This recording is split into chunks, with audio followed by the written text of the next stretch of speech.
Thanks for selling your car to Carvana. Here's your check. Whoa, when did I get here? What do you mean? I swear it was just moments ago that I accepted a great offer from Carvana online. I must have time traveled to the future. It was just moments ago. We do same-day pickup. Here's your check for that great offer. It is the future. It's the present and just the convenience of Carvana. Sorry to blow your mind. It's all good. Happens all the time. Sell your car the convenient way to Carvana. Pickup times may vary and fees may apply. No tenemos oxígeno. Alarma de proximidad de terreno. Aeroperú 603. Es una emergencia.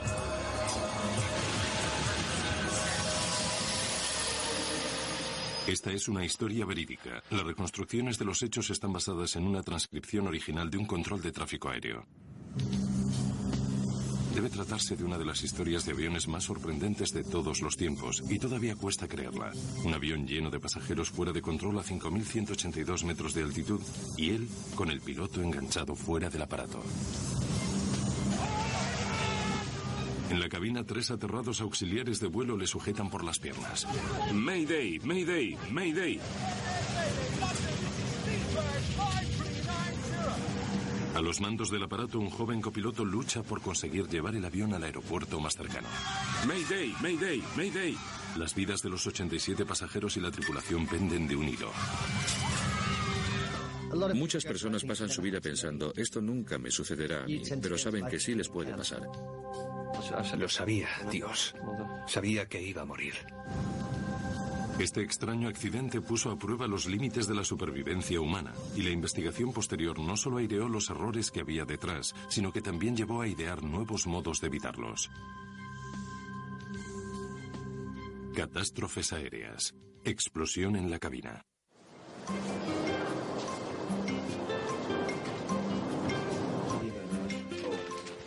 Bienvenido.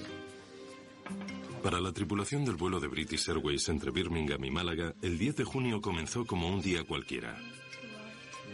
Viejos amigos a punto de empezar a hacer un trabajo que les encanta. Los auxiliares de vuelo Nigel Ogden, Simon Rogers y su Prince llevaban trabajando juntos desde hacía 15 años. Es un equipo con experiencia y muy capaz que está orgulloso de su trabajo. En Birmingham, todos los auxiliares y los pilotos se conocían. Todos conocíamos los nombres de los demás. Simon era muy buen amigo mío. Solíamos ir a tomar una cerveza o a cenar algo juntos. Todo el mundo se llevaba bien con todo el mundo.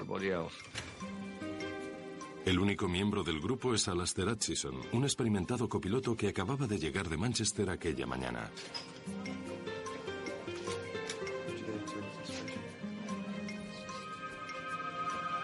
Alastair, buenos días. Soy Tim Lancaster. ¿Cómo estaba la M6? Tim Lancaster es capitán de vuelos comerciales desde hace 21 años. Bueno, será mejor que empecemos. El sobrecargo John Heward llega para dar a la tripulación las instrucciones finales. Buenos días a todos. ¿Naye? ¿Es este el primer oficial? Sí, recién llegado de Manchester. Da gusto ver caras nuevas. Bien, ahora un par de temas de seguridad. Antes de despegar, el copiloto da un rodeo al aparato comprobando que fuera esté todo bien. En la cabina de mando, el capitán Tim Lancaster revisa las anotaciones de mantenimiento del día anterior. ¿Está todo bien? Perfecto. Parece que acaba de pasar por mantenimiento, pero no ha sido gran cosa. Solo le han cambiado el parabrisas. Muchos de los pasajeros conocen bien este trayecto y esperan tener un vuelo tranquilo hasta España. Mi hermana y yo nos íbamos a encontrar allí con mi madre. Íbamos a pasar una semana de vacaciones de solo chicas. Vivo en el sur de España y 2 o 3 veces al año vuelvo para ver a mis nietos y a mi madre. Todos viven cerca de Birmingham, así que normalmente sigo esta ruta, de Málaga a Birmingham. Señoras y señores, les habla el capitán Tim Lancaster. Bienvenidos a este vuelo de British Airways, destino Málaga. Parecía que estaba tranquilo y relajado, incluso alegre. Hace un día precioso en Málaga, cielo azul y el sol brillando. Pónganse cómodos y disfruten del vuelo. Y aún esperamos llegar a tiempo. Torre de Birmingham, aquí Speedbird 5390, listos para iniciar el despegue. Speedbird 5390 autorizado para iniciar despegue. Señoras y señores, ahora les daremos las recomendaciones de seguridad. Esta información es importante. Por favor, presten atención. Autorizado para iniciar motores. Iniciando el número 2. Las salidas de emergencia se encuentran a ambos lados del aparato. Entonces el auxiliar muestra dónde están las salidas de emergencia. Y por supuesto nadie miraba. Había un hombre con aire despreocupado que iba leyendo el Times. Nadie prestaba atención porque todo el mundo ha volado alguna vez. Y claro, no hay por qué hacer caso. Se pueden inflar utilizando la boquilla y también tienen un silbato para atraer la atención.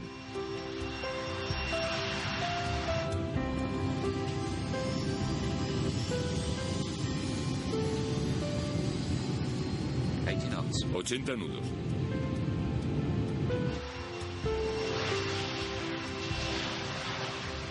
El BAC-111 era conocido como el todoterreno del aire, un animal de carga con un mantenimiento no muy complicado y con un historial de seguridad bastante limpio. Con 43 toneladas de peso, este casco presurizado transporta 81 pasajeros y 6 tripulantes. Ahora asciende a los 7.010 metros de altitud. En solo 2 horas deberían estar en España.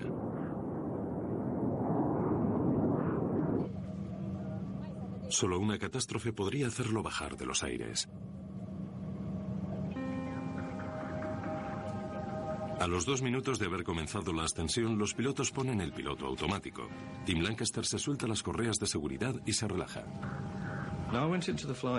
Entré en la cabina de mandos para preguntar a Alastair y a Tim qué querían tomar. ¿Les apetece una taza de té, señores? Lo de siempre, por favor. Con leche y una de azúcar, por favor. Y les dije, el desayuno estará listo dentro de un momento. Han pasado casi 13 minutos desde el despegue y se encuentran a 5.273 metros de altitud. Solo faltan 1.524 metros para alcanzar la altitud fijada. Pero en ese instante, en una décima de segundo, todo cambia.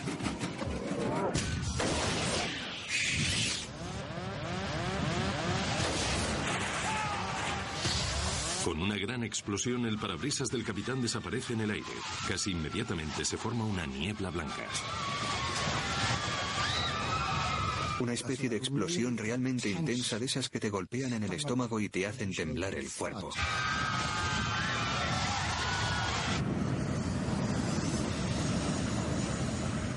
Era como si nos estuviésemos hundiendo y de repente empezaron las sacudidas. Pensé, Dios, es una bomba. Alastair, el copiloto, se ve repentinamente luchando por recuperar el control del aparato con un viento de 555,6 kilómetros por hora. No hay tiempo para pensar en el capitán, que ha sido expulsado a través del parabrisas debido a la descompresión de la cabina de mandos.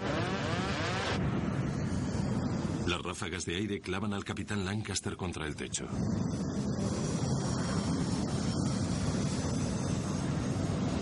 Dentro sus piernas han empujado la palanca hacia adelante, desconectando el piloto automático y lanzando el avión hacia el abismo.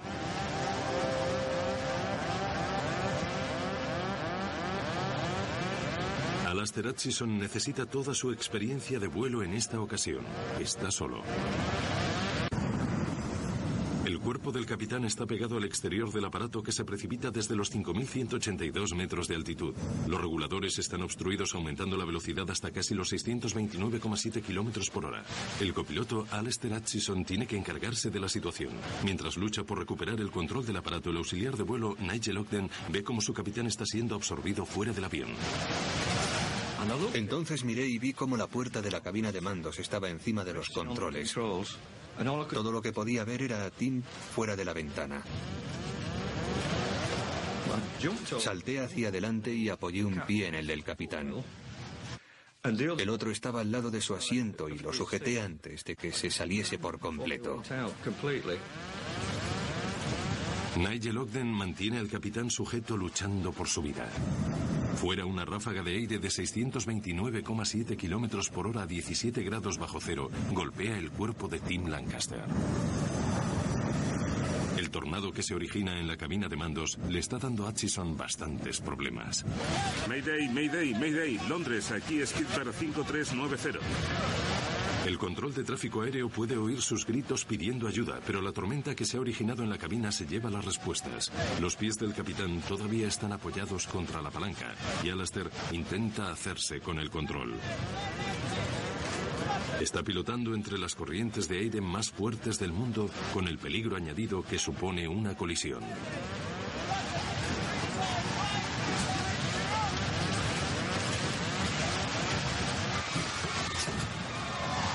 Desde la cabina de pasajeros, el sobrecargo John Heward ve el caos que se está produciendo en la cabina de mandos y hace lo que puede para ayudar. Miré hacia arriba y vi a Nigel como si estuviese colgado por encima del asiento. Enfrente de mí, la puerta de la cabina se había caído hacia adelante y estaba enganchada entre el marco y los reguladores de velocidad. Así que la golpeé un par de veces y se rompió literalmente en 3 o 4 partes. Detrás, en una de las paredes de la cabina de control, hay un asiento extra para los que quieren venir a ver cómo volamos o lo que sea. Y pensé, bueno, si meto el brazo entre el cinturón de seguridad, puedo sujetarlos a los dos y por lo menos tendremos un punto de sujeción dentro del avión.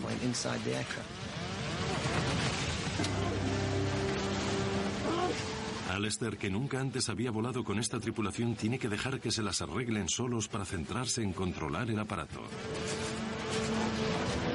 Ha conseguido recuperar las palancas de gases.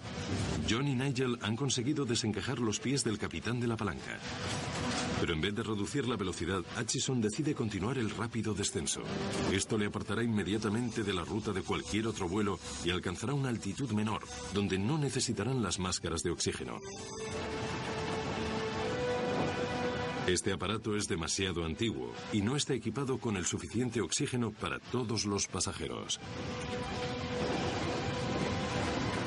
La luz del anemómetro se pone roja.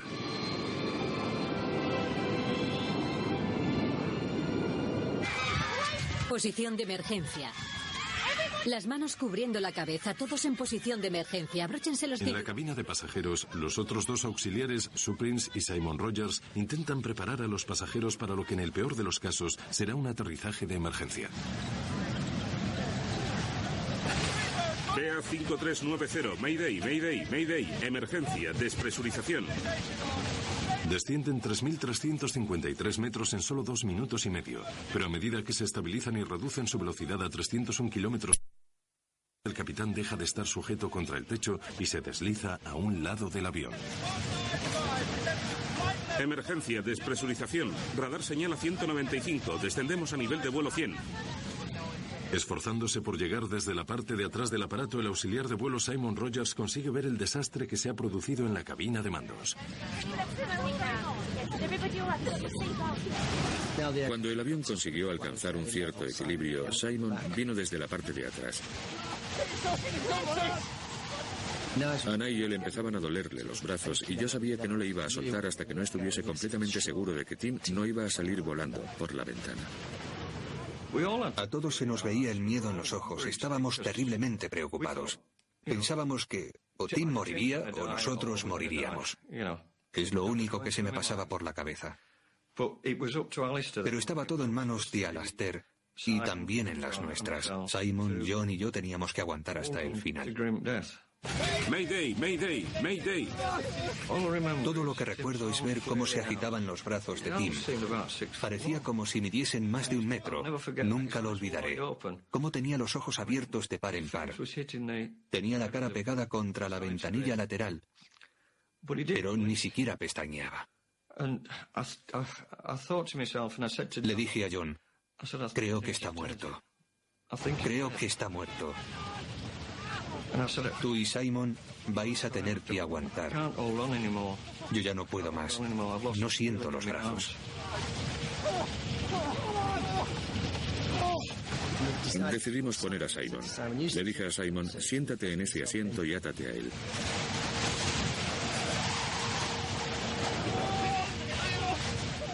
Con Simon sentado conseguimos soltar las piernas de Tim de entre la palanca y el asiento. Le enganchamos los pies por encima del respaldo del asiento del capitán y Simon le puso las manos por encima, de modo que se sujetaba los tobillos por debajo.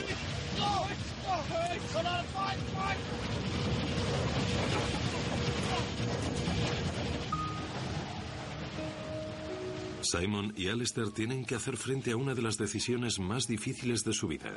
¿Qué hacer con el cuerpo sin vida del capitán? Durante unos instantes no dicen nada, pero ambos tienen la misma idea. Lo mejor es sencillamente dejarlo ir.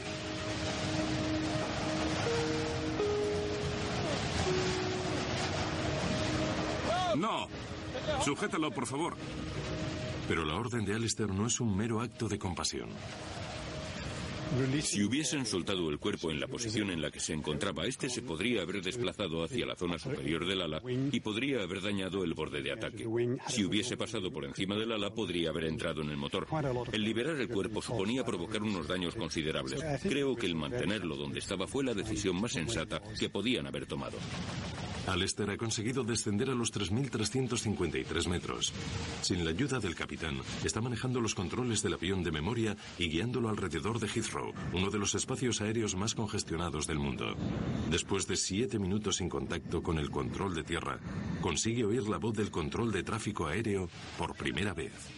Estamos sufriendo una despresurización de emergencia. Pedimos asistencia por radar hacia la pista de aterrizaje más próxima. Spielberg 5390, recibido. ¿Está de acuerdo con aterrizar en Southampton? Spielberg 5390, conozco Gatwick. Gatwick sería mejor.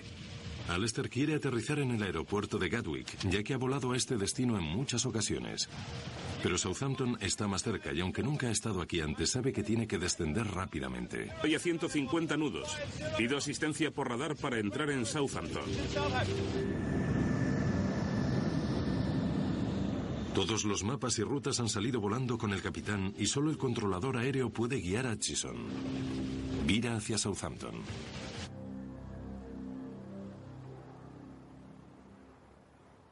Southampton, aquí Spielberg 5390, ¿me recibe? Spielberg 5390. Buenos días. Identificado por el radar de Londres a 6 millas al oeste del aeropuerto de Southampton. ¿Cuál es su... Southampton. Para guiarme hacia la pista, por favor. Al hablar se podía oír en su voz lo nervioso que estaba. Se notaba que estaba sufriendo una gran presión. ¿Cuántos pasajeros tiene a bordo? Tenemos 84 pasajeros, señor. Y creo que esos serán todos hasta que hayamos aterrizado. Recibido. Nos han avisado de que se trata de una despresurización. ¿Es ese el único problema? Negativo. El capitán está medio fuera del aparato. Creo que está muerto. Recibido. Cuando me lo estaba contando, tuve la sensación de que lo decía sin poder creérselo, porque esas cosas no pasan. Ya sabes, es una de esas cosas que ves en las películas, pero nunca suceden en la vida real. Se te ponen los pelos de punta y te recorre un escalofrío de arriba a abajo. Sientes un escalofrío por la espalda y piensas, no está pasando, pero sí, es real. El auxiliar de vuelo le está sujetando, pero pide un equipo de emergencia para el capitán. Creo que está muerto. Recibido. Es una emergencia importante, un 111. Randall se pone en contacto con los servicios de emergencia en cuanto tiene oportunidad. No sé cuántos pasajeros hay, pero se lo diré pronto.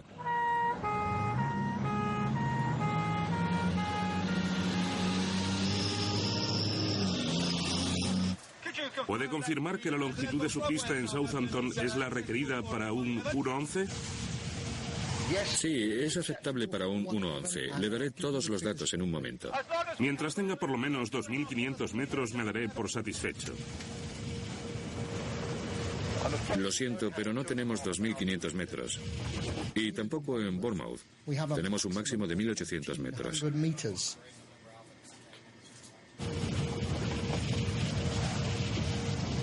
5390.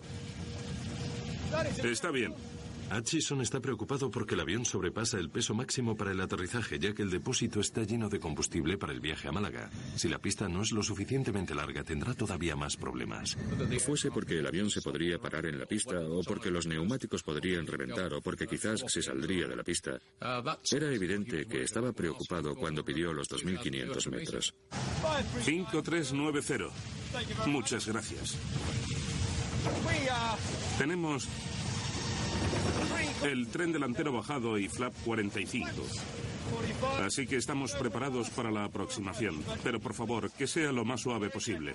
Desde luego que lo haré. Es el primero de la cola de aterrizaje. Si lo piensas, los vuelos de instrucción se realizan con 2 pilotos, ambos en perfectas condiciones, en la cabina de mandos. Uno pilota el aparato y el otro se ocupa de todos los simulacros de emergencia. En aquel momento teníamos al capitán colgando de la ventana, a otra persona sujetándolo por las piernas y a Alastair controlando el aparato sin poder hablar con nadie. Speedbird 5390 está a 14,5 kilómetros de la toma de tierra. Tiene permiso para aterrizar.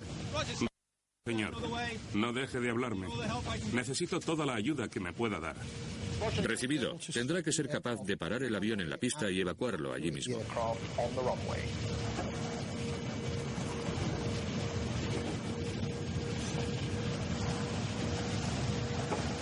No tiene que darnos explicaciones salvo que se las pidamos. No pararemos de hablarle durante todo el aterrizaje, pero no dude en interrumpirnos si lo necesita. 5390. Muchas gracias. Ya veo la pista. Gracias. Autorizado para aterrizar.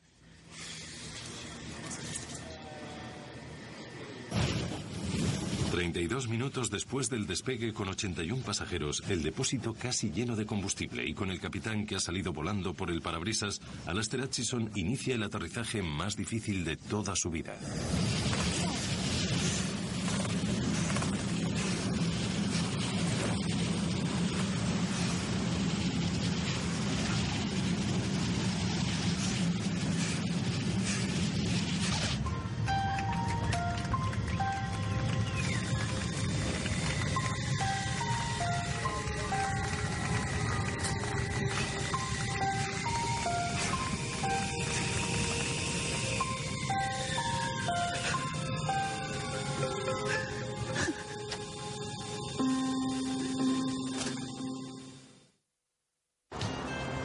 A las 8:55 am, el vuelo BA5390 realiza un aterrizaje perfecto en el aeropuerto de Southampton. Inmediatamente después, los vehículos de emergencia rodean el avión. Los bomberos liberan el cuerpo del capitán y dejan salir a los pasajeros y a los tripulantes.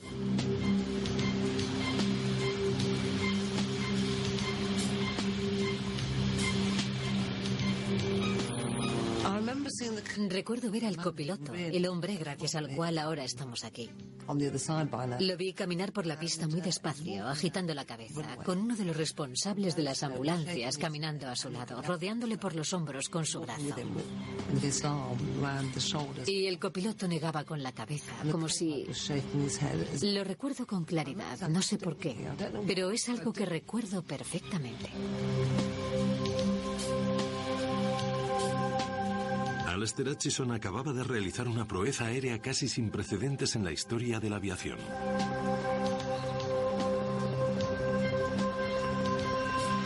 Había tenido que pilotar el avión sin su capitán, quien había sufrido una tensión física a la que muy pocos hubieran sobrevivido.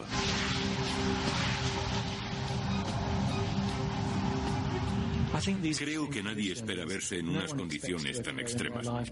Su tiempo de supervivencia podría haber sido de unos cuantos minutos, ya que se iba enfriando cada vez más y su organismo empezaba a paralizarse. El cuerpo de Tim Lancaster fue atacado por dos flancos.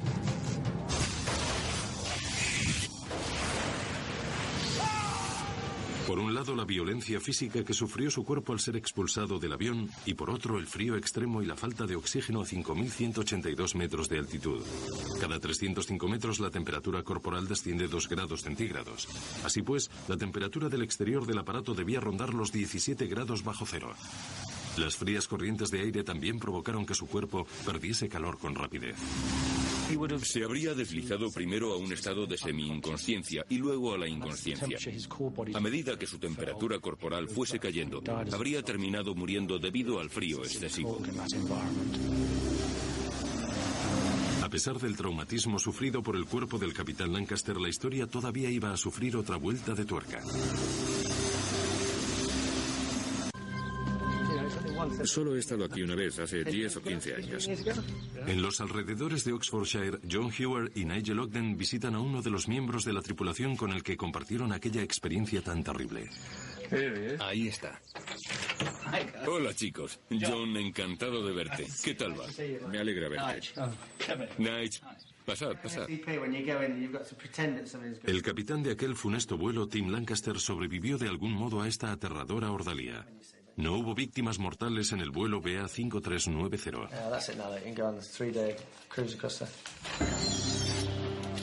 Mientras retiraban su cuerpo congelado y sin vida del avión, nadie podía pensar que Tim hubiese sobrevivido a semejante prueba. Pero sorprendentemente, poco a poco fue emergiendo de la terrible aventura. Tim, ¿me oyes? Recobré un poco la conciencia mientras estaba en el suelo en Southampton porque recuerdo enormes cosas rojas y blancas que obviamente eran camiones de bomberos y ambulancias. No recuerdo ni caras ni palabras. Mis siguientes pensamientos lúcidos los tuve en el hospital de Southampton. En los días siguientes, en aquel estado de semi-inconsciencia, todas las piezas fueron encajando. Las fui juntando hasta que pude ver la imagen completa y entonces comprendí lo que había pasado.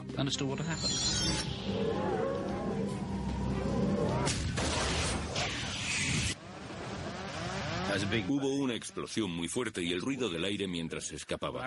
Pero recuerdo cómo miraba el parabrisas mientras se separaba del avión y luego se alejaba como una bala, desapareciendo en la distancia. Y creo que entonces hubo otra gran explosión, todavía mayor.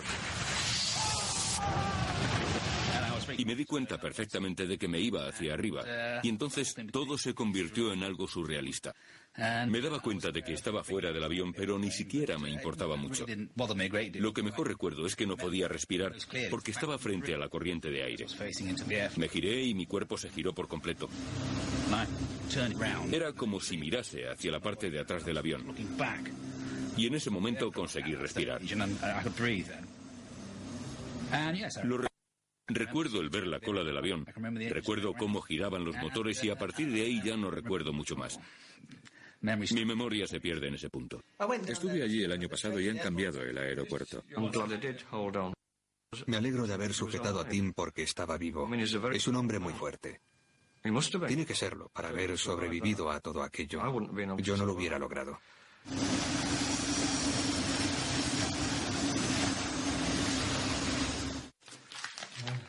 Es terrible.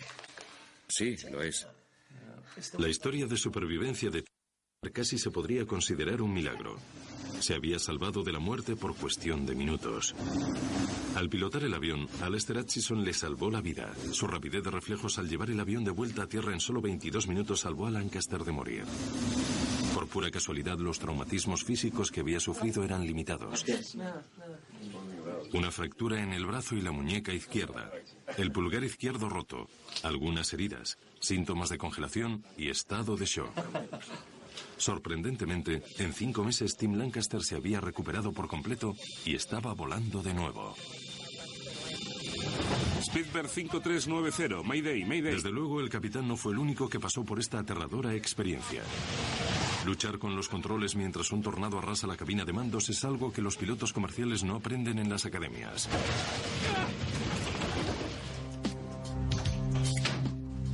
Si se siente incómodo, dígamelo. Entre los pocos pilotos que pueden comprender la experiencia de Aitchison y su tripulación está este joven piloto en prácticas de la Royal Air Force. Están llevando a cabo una simulación de una descompresión por explosión en esta cámara hipovárica. Multiplica por 2 los efectos de un viento que sopla a 7.620 metros. Comunicadores. Comprobados y funcionando. ¿Todas las conexiones? Comprobadas y funcionando. Consult check completado. Consult check completado. Autorizado para extensión. Oficial médico de instrucciones. Ascendiendo 2.438 metros a 1.219 metros por minuto. La presión atmosférica está fijada inicialmente en 2.438,4 metros. Esta es la presión que hay dentro de una cabina de mando sellada de un avión comercial convencional. Cualquiera puede soportarla durante varias horas sin sufrir los efectos. Si se asciende un poco más, la experiencia será bastante distinta. Atención, por favor, que todos los alumnos levanten el pulgar para indicar que están preparados para iniciar la despresurización rápida. 8 pulgares. Bien, prepárense para iniciar la despresurización rápida en 5, 4, 3, 2, 1, ahora. La neblina que se forma en la cámara hipovárica es idéntica a la que se produjo cuando la ventana reventó en el vuelo BA5390. En el momento en el que se produce la despresurización, el aire de la cabina no puede mantener su vapor de agua y este se libera en la atmósfera bajo la forma de niebla.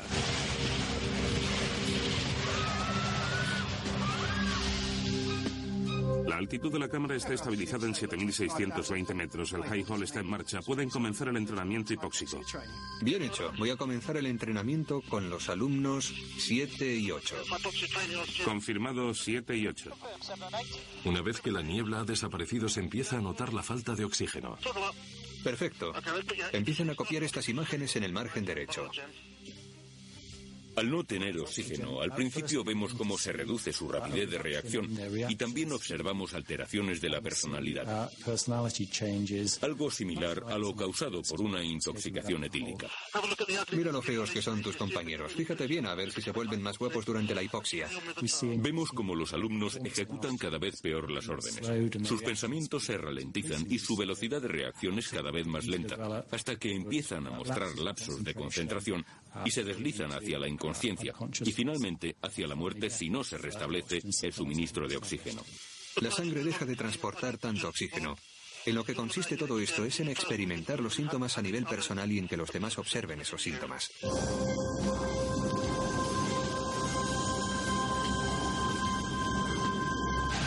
Volando solo, luchando contra vientos de 629,7 kilómetros por hora y resistiéndose a una posible privación de oxígeno, el logro de Alistair Hutchison de haber salvado el vuelo BA5390 es digno de mérito.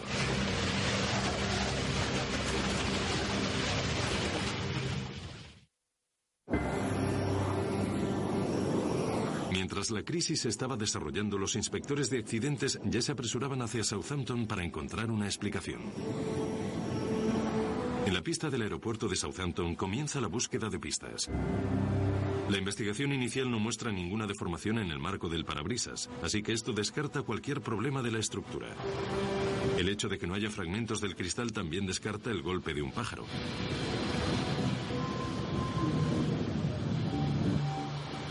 Stuart Callin, investigador jefe de la rama de investigación de accidentes aéreos, tiene mucho trabajo por delante. El parabrisas había desaparecido. Había algo de sangre alrededor y algunos arañazos y abolladuras en el fuselaje, como si la ventana lo hubiese rozado. Y eso era todo, aparte de papeles tirados por todo el interior. Una de las primeras pistas con las que cuenta viene del registro de mantenimiento que se ha recuperado del avión. Sabe que el aparato había sido puesto a punto el día anterior y que se había cambiado el parabrisas. En primer lugar, se dirige al hangar de mantenimiento de la British Airways en Birmingham. Quería averiguar exactamente lo que había sucedido al avión antes de que despegase. Pensé que tenía que hablar con el encargado de mantenimiento que había reparado la ventana. Hola, soy del AAIB y este es mi compañero. He venido para intentar averiguar qué es lo que sucedió durante aquel turno y cómo pasó todo.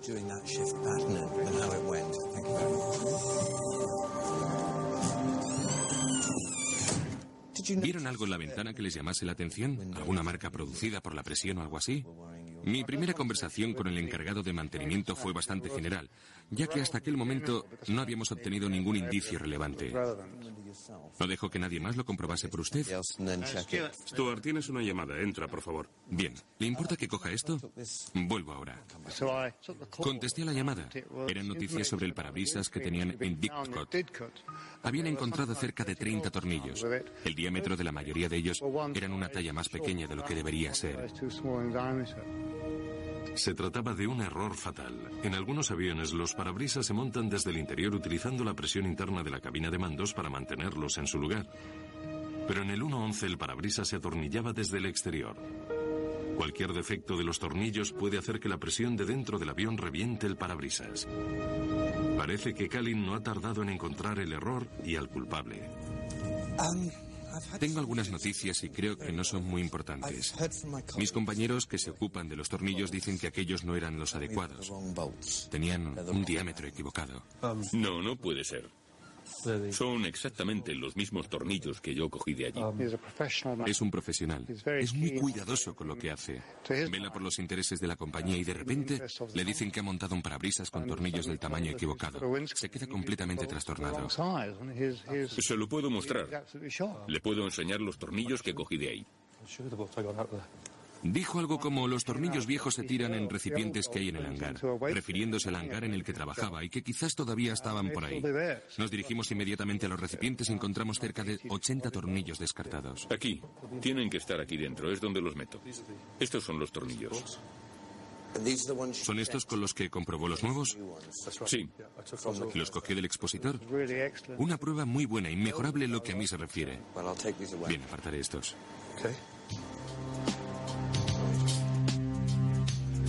Al contrastar el manual de mantenimiento con lo que le había dicho el encargado, Kalin inmediatamente ve clara la primera parte de lo que ha sucedido.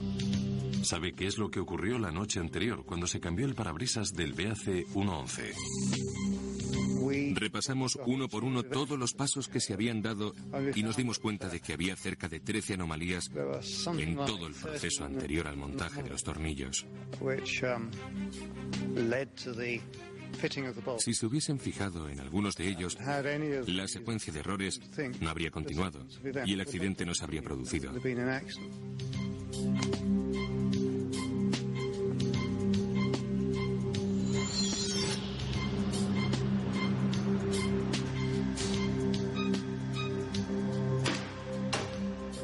El encargado había comenzado su turno temprano. Cerca de las 4 a.m. empezó a retirar el parabrisas viejo.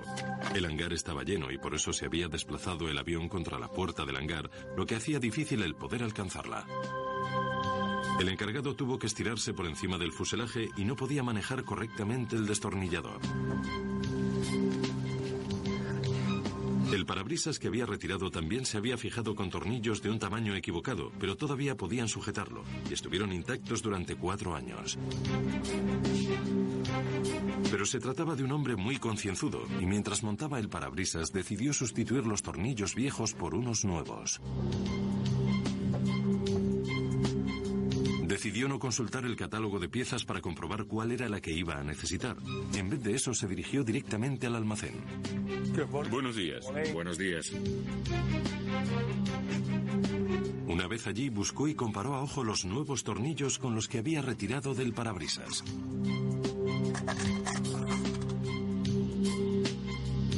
Comparó bien y encontró unos cuantos tornillos nuevos exactamente iguales en un cajón. Necesito 90 del 7. Estoy con un parabrisas de un 111 y necesito tornillos nuevos. Los del 111 son del 8. No, estos son del 7. Este lo acabo de sacar y es del 7. De todos modos, no tenemos ninguno del 7. Bueno, lo intentaré en el almacén. El hombre del almacén sabía qué tornillos necesitaba el encargado, pero este decidió no hacer caso a su comentario. En vez de eso, se dirigió hacia el otro lado del aeropuerto para buscar otros tornillos. Eran cerca de las 5:15 de la mañana. En un oscuro rincón del hangar siguió buscando unos tornillos nuevos idénticos a los que había retirado del avión. Pero su suerte se perdió entre la penumbra. Pensó que eran los correctos, pero no fue así.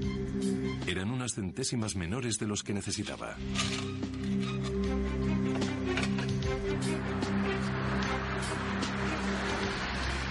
Volvió al 111 y se tumbó otra vez para colocar los tornillos nuevos. Trabajaba en un ángulo desde el que no podía ver que los tornillos no encajaban correctamente.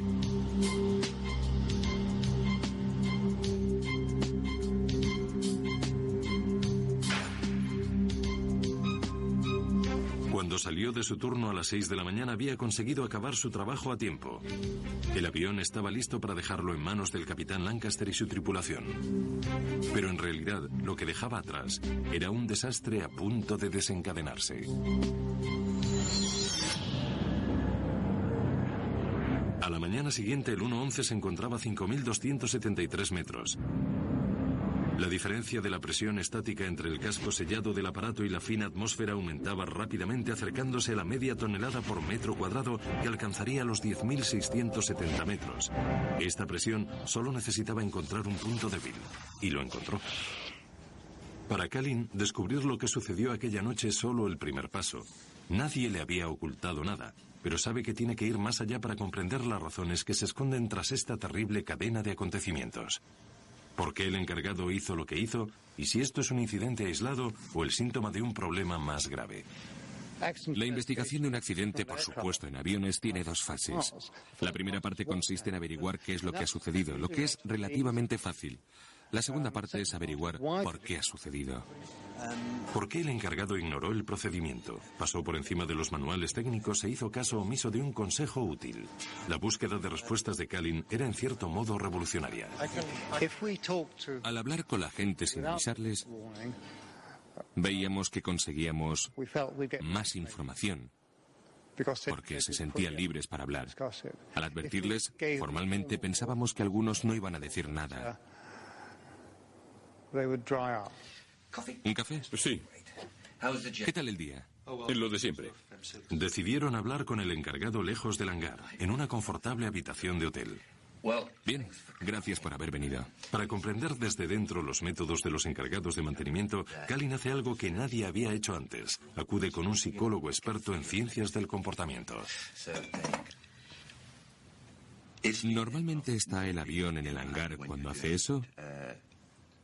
Antes se recurría a los psicólogos para intentar analizar el por qué los pilotos cometían errores cuando se encontraban bajo presión. Es una disciplina conocida como factores humanos, pero en 1990 el recurrir a esto en temas de ingeniería era algo desconocido.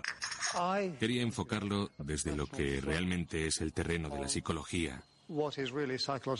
Esperaba darle más confianza. Queríamos que viese que intentábamos ser todavía más accesibles y que pretendíamos llegar al fondo de aquel asunto. Cuando saca los tornillos, ¿va directamente al catálogo de piezas o...? Normalmente no. Si saco un par de tuercas y son las mismas, las cojo directamente del expositor.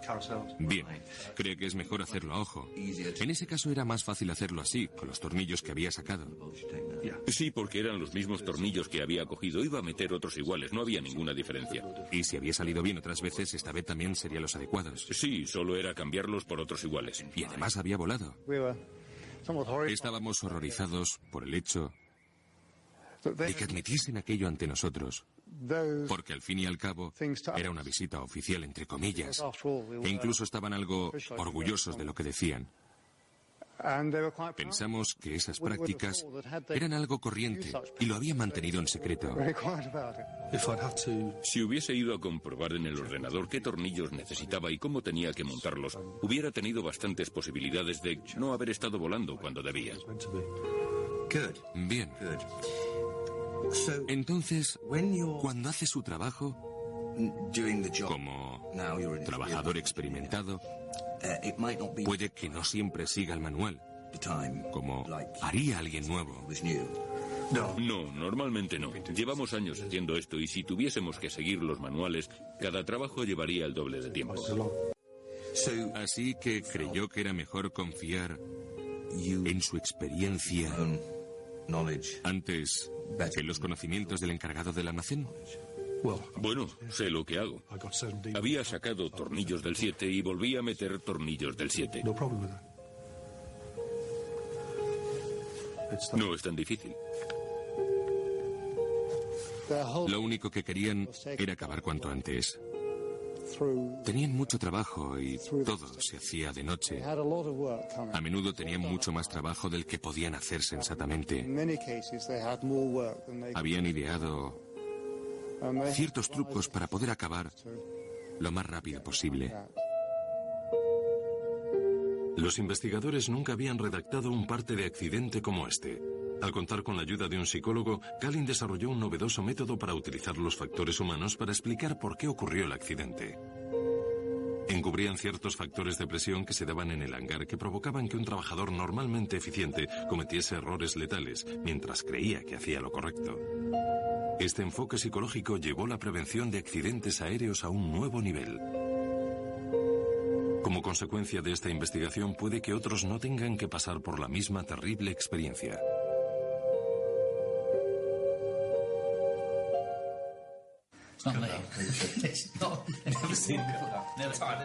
Tras el accidente, los miembros de la tripulación fueron tratados como héroes. Recibieron numerosos galardones y Alistair Hutchison recibió la codiciada medalla de oro al mérito aéreo. Sus compañeros también expresaron lo que sentían. Una de las cosas más emocionantes fue el regreso a Birmingham. Al entrar en el aeropuerto, todo se paró por un momento. Todo el personal de tierra, las chicas de facturación, todos se pararon y aplaudieron mientras cruzábamos el edificio. Fue algo muy emocionante. Querías apartarte, como si pensases, no quiero hacer esto, no quiero caminar por la alfombra roja o algo así. Sus compañeros aplaudían a un equipo que había demostrado el grado más alto de profesionalidad a todos los niveles. Una tripulación que supo trabajar en equipo en unas circunstancias extraordinarias. Un copiloto, alguien de fuera, que supo tomar el control y luchó solo para llevarles de vuelta al suelo en completa seguridad.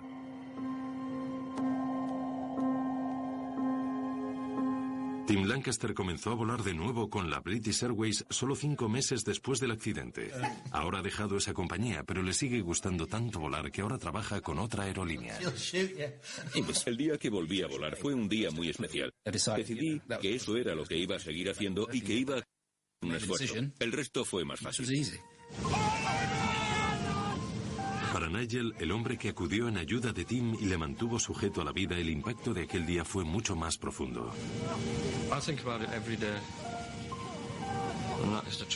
Todos los días recuerdo lo que pasó.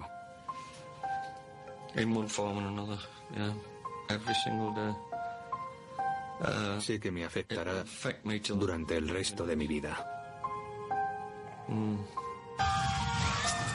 Nigel, al igual que Simon y Sue, ya no vuela, pero John Hewer todavía sigue con British Airways como sobrecargo, pero tampoco se ha librado de los recuerdos de aquel día. Trajeron otro aparato de British Aerospace a donde yo trabajaba en Birmingham. Desgraciadamente, el cristal también estaba montado desde el exterior y el interior de la cabina de mandos era idéntico. Me senté y volví a recordarlo todo.